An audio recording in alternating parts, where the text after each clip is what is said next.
Leviticus 1-3.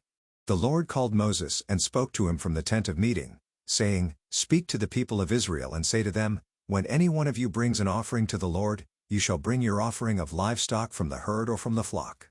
If his offering is a burnt offering from the herd, he shall offer a male without blemish. He shall bring it to the entrance of the tent of meeting, that he may be accepted before the Lord. He shall lay his hand on the head of the burnt offering, and it shall be accepted for him to make atonement for him. Then he shall kill the bull before the Lord, and Aaron's sons the priests shall bring the blood and throw the blood against the sides of the altar that is at the entrance of the tent of meeting. Then he shall flay the burnt offering and cut it into pieces, and the sons of Aaron the priest shall put fire on the altar and arrange wood on the fire. And Aaron's sons the priests shall arrange the pieces, the head, and the fat, on the wood that is on the fire on the altar. But its entrails and its legs he shall wash with water. And the priest shall burn all of it on the altar, as a burnt offering, a food offering with a pleasing aroma to the Lord. If his gift for a burnt offering is from the flock, from the sheep or goats, he shall bring a male without blemish, and he shall kill it on the north side of the altar before the Lord. And Aaron's sons the priests shall throw its blood against the sides of the altar. And he shall cut it into pieces, with its head and its fat, and the priest shall arrange them on the wood that is on the fire on the altar. But the entrails and the legs he shall wash with water. And the priest shall offer all of it and burn it on the altar. It is a burnt offering, a food offering with a pleasing aroma to the Lord. If his offering to the Lord is a burnt offering of birds, then he shall bring his offering of turtle doves or pigeons. And the priest shall bring it to the altar and wring off its head and burn it on the altar. Its blood shall be drained out on the side of the altar. He shall remove its crop with its contents and cast it beside the altar on the east side, in the place for ashes. He shall tear it open by its wings, but shall not sever it completely. And the priest shall burn it on the altar, on the wood that is on the fire. It is a burnt offering, a food offering with a pleasing aroma to the Lord. When anyone brings a grain offering as an offering to the Lord, his offering shall be of fine flour. He shall pour oil on it and put frankincense on it and bring it to Aaron's sons the priests. And he shall take from it a handful of the fine flour and oil, with all of its frankincense, and the priest shall burn this as its memorial portion on the altar, a food offering with a pleasing aroma to the Lord. But the rest of the grain offering shall be for Aaron and his sons. It is a most holy part of the Lord's food offerings.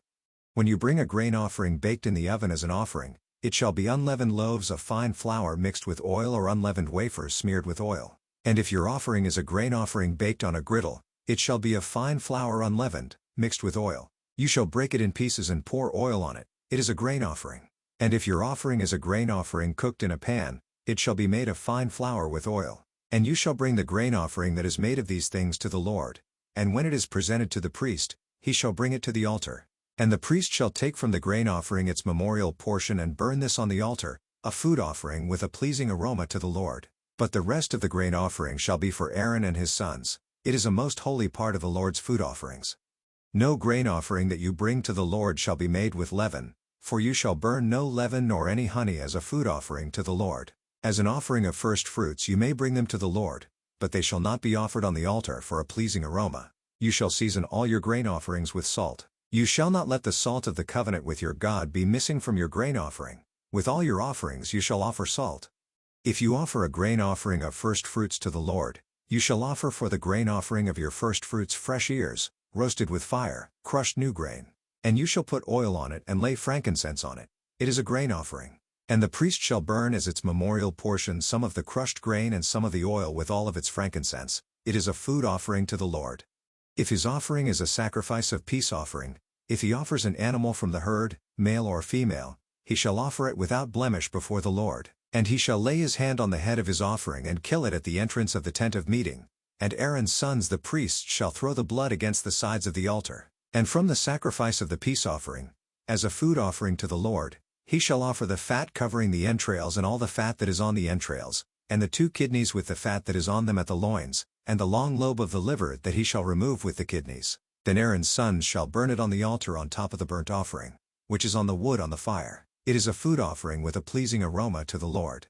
If his offering for a sacrifice of peace offering to the Lord is an animal from the flock, male or female, he shall offer it without blemish. If he offers a lamb for his offering, then he shall offer it before the Lord, lay his hand on the head of his offering, and kill it in front of the tent of meeting. And Aaron's sons shall throw its blood against the sides of the altar. Then from the sacrifice of the peace offering he shall offer as a food offering to the Lord its fat. He shall remove the whole fat tail, cut off close to the backbone, and the fat that covers the entrails and all the fat that is on the entrails and the 2 kidneys with the fat that is on them at the loins and the long lobe of the liver, that he shall remove with the kidneys. And the priest shall burn it on the altar as a food offering to the Lord.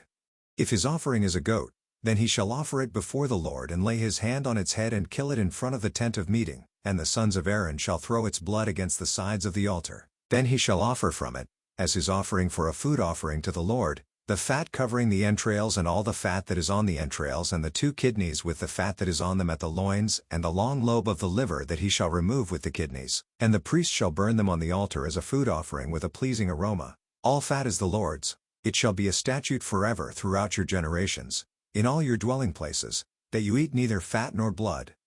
Mark 1:29-2:12.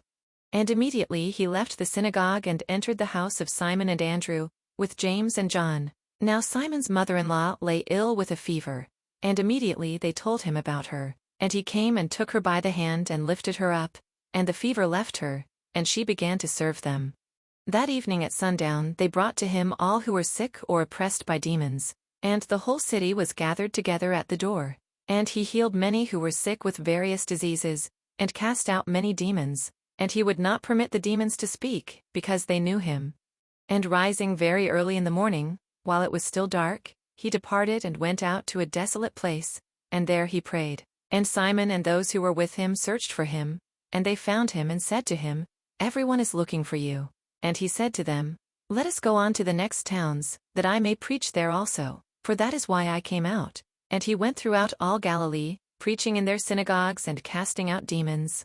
And a leper came to him, imploring him, and kneeling said to him, "If you will, you can make me clean." Moved with pity, he stretched out his hand and touched him and said to him, "I will, be clean." And immediately the leprosy left him, and he was made clean. And Jesus sternly charged him and sent him away at once, and said to him, "See that you say nothing to anyone, but go, show yourself to the priest and offer for your cleansing what Moses commanded, for a proof to them." But he went out and began to talk freely about it, and to spread the news, so that Jesus could no longer openly enter a town, but was out in desolate places, and people were coming to him from every quarter. And when he returned to Capernaum after some days, it was reported that he was at home, and many were gathered together so that there was no more room, not even at the door, and he was preaching the word to them. And they came, bringing to him a paralytic carried by 4 men, and when they could not get near him because of the crowd, they removed the roof above him, and when they had made an opening, they let down the bed on which the paralytic lay. And when Jesus saw their faith, he said to the paralytic, "Son, your sins are forgiven." Now some of the scribes were sitting there, questioning in their hearts, "Why does this man speak like that? He is blaspheming. Who can forgive sins but God alone?" And immediately Jesus, perceiving in his spirit that they thus questioned within themselves, said to them, "Why do you question these things in your hearts? Which is easier, to say to the paralytic, 'Your sins are forgiven,' or to say, 'Rise, take up your bed and walk'? But that you may know that the Son of Man has authority on earth to forgive sins," he said to the paralytic, "I say to you, rise, pick up your bed, and go home." And he rose and immediately picked up his bed and went out before them all, so that they were all amazed and glorified God, saying, "We never saw anything like this." Psalm 35:17-28.